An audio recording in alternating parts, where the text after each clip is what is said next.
மக்களவைத் தேர்தலை முன்னிட்டு மார்ச் முதல் வாரத்தில் துணை ராணுவ படையினர் தமிழ்நாட்டுக்கு வருகை தர உள்ளனர் என்ற தகவல் தற்போதைய அண்மை செய்தியாக நாம் பார்த்துக் கொண்டிருக்கின்றோம். மேலும் கூடுதல் விவரங்கள் செய்தியாளர் நந்தினி வழங்க கேட்கலாம். வணக்கம் நந்தினி. தேர்தல் தேதி அறிவிக்கப்பட உள்ள நிலையில் இந்திய தலைமை தேர்தல் ஆணையம் தேர்தல் பணிகள் குறித்தாக மும்முரமாக ஈடுபட்டு வருகிறது. இந்நிலையில் மக்களவைத் தேர்தலை முன்னிட்டு மார்ச் முதல் வாரத்தில் துணை ராணுவ படையினர் தமிழ்நாட்டுக்கு வருகை தர உள்ளதாக கூறப்பட்டுள்ளதை அண்மை செய்தியாக பார்த்துக் கொண்டிருக்கின்றோம். மேலும் இது குறித்தான கூடுதல் விவரங்கள்.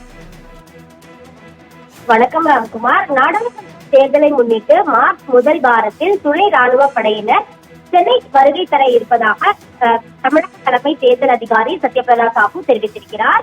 கடந்த தேர்தலின் போது 160 கம்பெனி துணை ராணுவ படையினர் வருகை தந்த நிலையில் இந்த முறை 200 கம்பெனி துணை ராணுவ படையினர் தமிழகத்திற்கு வருகை தர இருப்பதாக தெரிவிக்கப்பட்டிருக்கிறது.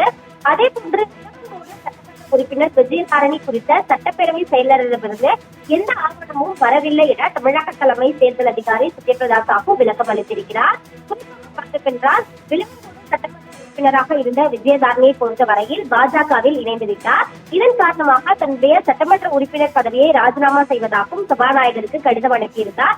அந்த கடிதமும் ஏற்கப்பட்டது. இருந்த போதிலும் கூட அது குறித்து தேர்தல் ஆணையத்திற்கு எந்த ஒரு ஆவணமும் தற்போது வரை வரவில்லை என தமிழக தலைமை தேர்தல் அதிகாரி சத்யபிரதா சாஹூ விளக்கம் அளித்திருக்கிறார்.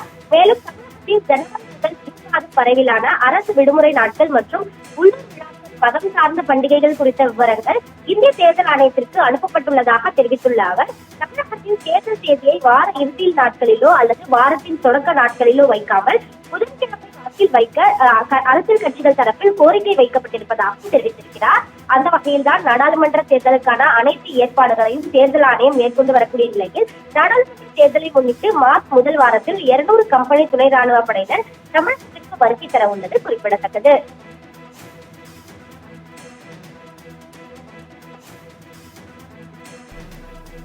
நந்தினி, தகவலுக்கு நன்றி.